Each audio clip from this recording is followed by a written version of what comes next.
If you ever wanted to go to Las Vegas and gamble your life away, but don't have any money, just play Lost Ark. There's no chance you'll actually win anything of worth in the game though, so it might be worth saving for the actual trip. Welcome, I'm Red Skull, and I played Lost Ark for around 100 hours, so you don't have to. It made quite a buzz since releasing in the NA and EU regions 10 days ago, topping the Steam charts, breaking all-time player records, and holding a consecutive player number of over 1 million people. But does Lost Ark deserve all this hype and praise, or is it just another shiny new MMO thing that's going to get shelved pretty quickly? This is my review, and we are going to talk about these bullet points. New player introduction, leveling, combat, gameplay, systems, endgame, gambling, shop, and the conclusion. Before we actually start, I'd like to say the audio and visual design of the game is top notch. Graphics are really nice, sound effects are bombastic and on point, and everything looks and listens great. Aside from the horrible sub and dub in the EU and NA version, by the way. With that out the way, let's start up the slot machine.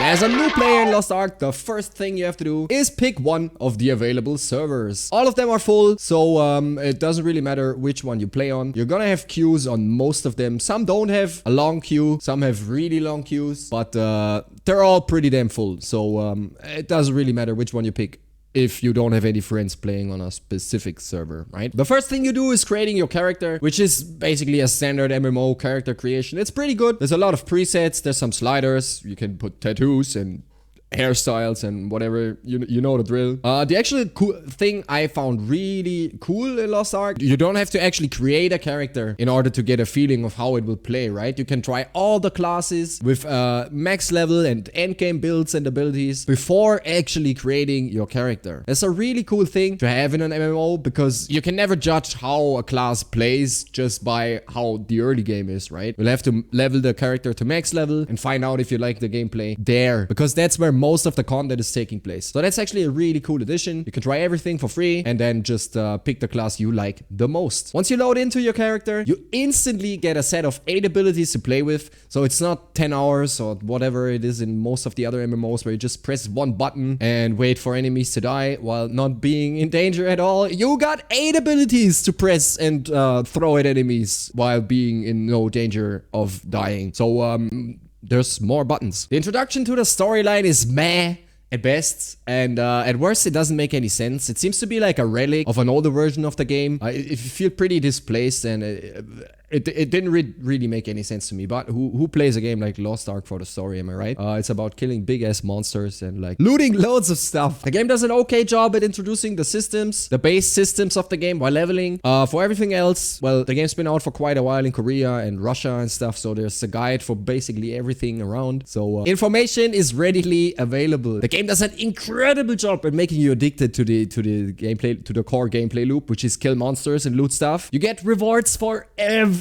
step you take, right? You log in, you get a reward, you create a character, you get a reward, you load into the world, you get a reward, you kill your first enemy, you get a reward, there's daily rewards, there's rewards galore. From the moment you log into your character, you get showered with loot and other shiny, flashy animations with loads of ding, ding, ding, ding, ding, bonus, sound and visual effects. It gives you that just one more feeling to keep you playing and paying for as long as possible. Sure, the loot bukkake. Every time you kill something is awesome. Makes you feel good. Once you recognize that 99% of the things you get is useless trash, however, the reason behind this becomes much more clear. We'll talk more about that in the later sections. The leveling process is quite short if you actually power through it. You start with all of your abilities. Every level you get a set amount of skill points for improving your abilities, and you can also get some skill points for doing like completionist tasks and specific quests and tasks from NPCs in the game. The main story quest is 100% necessary. Like every piece of end game content in the game is locked by you having to complete the main story quest for the game. We're quite lucky that just powering through the main story is basically the fastest way to level up as well. You can get to the soft level cap of 50 in around 10 hours if you just completely blast through the main story and do some specific side objectives. But reaching level 50 is pretty quick, and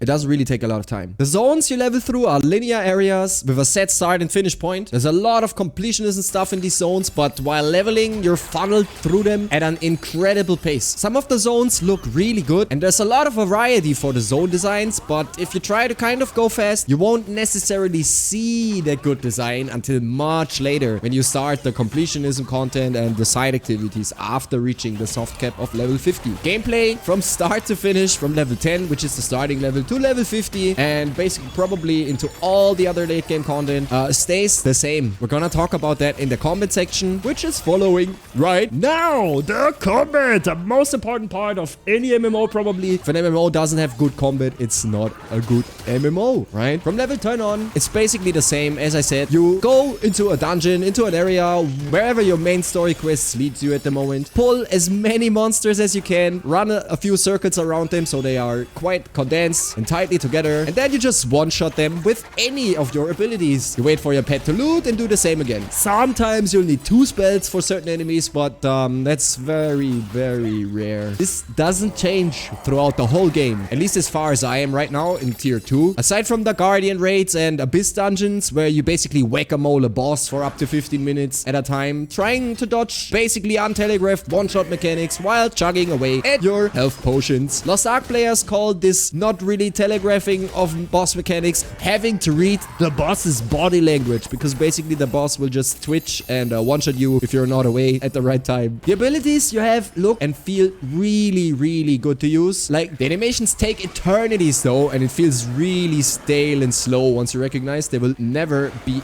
anything that's even remotely challenging that doesn't just one-shot you. If it doesn't one-shot you, you one-shot it. As a disclaimer, I cannot talk about PvP in here at all, because since I started playing the game, I was not able to enter a single match of PvP due to matchmaking issues in EU, and therefore I haven't experienced the PvP at all. The rest of the gameplay, outside of the combat, the game gets a lot of praise for its huge amount and variety of content. There's islands, dailies, completionism stuff, side quests, report missions where you basically romance NPCs, etc, etc. All of these types of content, however, boils down to go here, click on this NPC, or go there and kill X of Y monster. It really feels like playing one of these mobile games. The only thing missing is the autoplay button. And the next point I want to talk about will cement this idea of a mobile game even more, and that is the systems. There is an amount of systems in the game that I don't think anyone can have a complete list of. I'll try and list as many as I can and tell you what they do, starting with combat and character systems, and then like the side stuff, right? Some systems are necessary, some are optional, but at some point you will probably interact with all of them. First of all, there's levels. Leveling increases your character stats, gives you ability points, and unlocks new abilities. Then there's the roster level. It's like the Paragon level in Diablo 3, if you remember that. It's minor stat gains that all of your characters on one specific server get once you unlock them. Then there's the gear score. Every piece of content after level 50 is locked by gear score. There's only one way to increase gear score, and that's by using another system, the upgrading. Upgrading an item increases the gear score by 20 at a time per piece of gear. Costs a load of different materials as well as silver and gold. It also has a chance to completely fail and, well, basically rip you off your farmed materials. This is the main progression system of the game, and it's totally random if you fail the upgrade or not. I failed an 80% chance upgrade 3 times in a row, for example. You have to upgrade your entire set of gear to the threshold, which is plus 15, to be able to move on to the next tier of content, where the whole process of upgrading starts again, but with more and different materials needed, as well as increased gold and silver cost. You got skill points to improve your skills and tailor them to your needs. And you've got skill runes, which is like collectible random drops that enhance certain abilities. Then you've got card sets. Yes, as every good Asterisk's game today, even Lost Ark has its own set of trading cards. These are sets you gain at random because it's a card set, and they give you minor combat bonuses like 8% less damage done to you while you're under 50% health or something. It's completely random, and you're gonna have to get a little bit lucky if you want to get a full set of these cards. Then you've got engravings, negative engravings. There's Una's Task, which basically are daily quests you can do. Then there's Stronghold Energy and Stronghold Upgrades. This is basically a mobile city builder game, even with the same pay to progress mechanics like skipping wait times or, you know, what all of these mobile games offers. Next, you got crafting energy. Yes, another mobile game system. When you want to interact with the crafting, with the life skill system of the game, you've got energy. Once it's depleted, it fills up very, very slowly. If you don't buy like a refill for it, basically once you're out of it, you can't craft anymore or collect resources. Another mobile game system, the sailing energy. You've got a ship. With this ship, you need to travel between the different continents the game has to offer if you haven't unlocked the fast travel system, which costs you silver. Your ship has a bar. If the energy is out, your ship is destroyed and you've got to start over. And there's shitloads of currency. You got pirate coins, bloodstones, life shards, cataclysm crystals, destruction stones, destruction shards, whatever.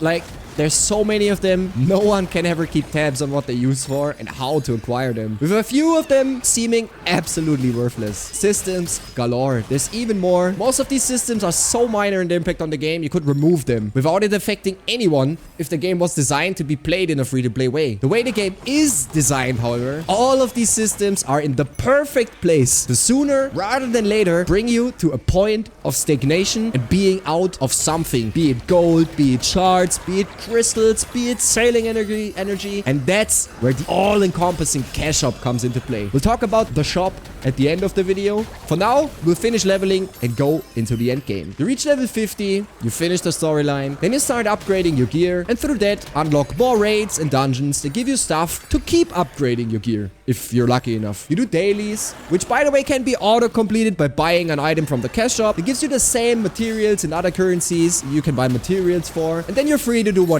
Everything that gives you stuff you need to progress your character is locked to 1 or 2 daily or even weekly completions. Aside from the islands, which are one time and done, you can't do them again. If you keep doing the content anyway, you'll earn even more different currencies, but no loot. That's the core of Lost Ark's endgame. The numbers you see on your screen will increase by 1,000-fold. But as I mentioned earlier, the power increase is barely recognizable since even with starter gear, you one-shot everything that's not a boss anyways. Now, we come to the second to last point, and that is Gamble City, baby! As mentioned in the player introduction section, the game is like a slot machine, flooding you with flashy animations and useless loot to keep you going, and the gambling never stops. These are the gambling systems you need to interact with in order to progress your character. The whole upgrading system is a big gamble. You gamble rolling the stats on the gear you drop. Then you gamble on the quality of your gear and jewelry. Another gamble is, of course, jewelry and skill stone drops themselves. Then you need to get the right stats on your jewelry. Next, you need to get the right engravings on your jewelry with as high of a value as you want to get it. Then you don't want the negative engravings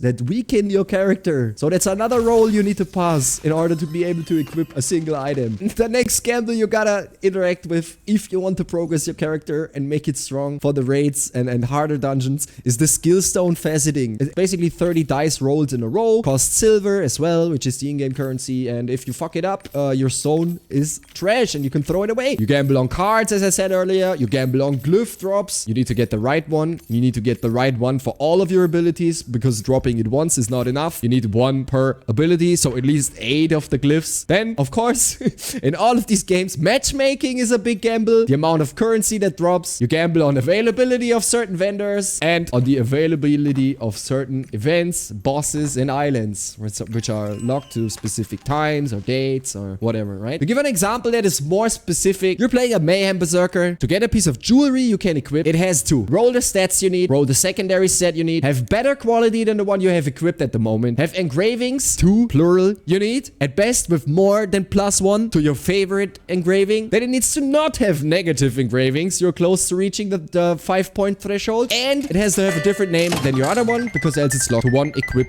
per character, right? It's 6 chances for a single piece of gear. All of these chances and dice rolls for me are very, very frustrating to interact with and further funnel into the go out of something and just buy it with dollars mentality the game is designed around, which leads to the last point, the cash shop. Lost Ark's cash shop is as deep as it gets. You can basically buy everything you can imagine. Boosts, skips, potions, combat items, loot boxes, auto-completion tokens for daily quests, currencies, experience potions, pets that have their own stats and abilities, mounts that go faster than the regular ones, ship skins that make you go faster and make your ship more sturdy. Even the most necessary thing in the whole game, the upgrade materials, can be bought with real money. And yes, I know, some of you are going to say, but Red, you can also just grind the gold and exchange it for crystals to buy the stuff from the shop. Yes, but is that a mechanic that is generally good for the player that doesn't spend? Or is it just a way to make even the most reluctant players interact with the cash shop, even though they don't want to spend money? Just this once. I'm just 50x short of being able to upgrade my item. The game is every pay to you can imagine. Pay to win, pay to not be inconvenienced, pay for convenience, pay to skip, pay to progress, and probably even pay to pay. There's no limit on how much you can spend here. It's horrendous and obnoxious. And every system in the game is designed to sooner rather than later bring you to this shop to stock up on something you barely miss any of after completing your daily rewarding content. There are also some downright toxic offerings in there that don't give you anything of value but cost a lot more than other very similar options which basically have the same name as well and the same icon. Just the amount is different if you click on it like twice. It's easy to get lost and buy something wrong or take a suboptimal offer, and then guess what? You'll have to buy again because there's no such thing as refunds here. Overall, I have to say the game kept me engaged for about 80 hours until it suddenly dawned on me and I started to look behind all of these arbitrary systems and numbers and currencies, and now I really feel bad for actually getting sucked into this slot machine, lottery, money printing machine from the lands of Korea that does not have anything substantial behind it but the will to make money. If you want to play the game, do it. It's fun for a while, but please keep tabs on your spending and quit when it doesn't feel healthy anymore. I'm Red Skull. This is my opinion on Lost Ark. I wish you all an awesome rest of the day and hope to see you in chat over on Twitch sometime soon.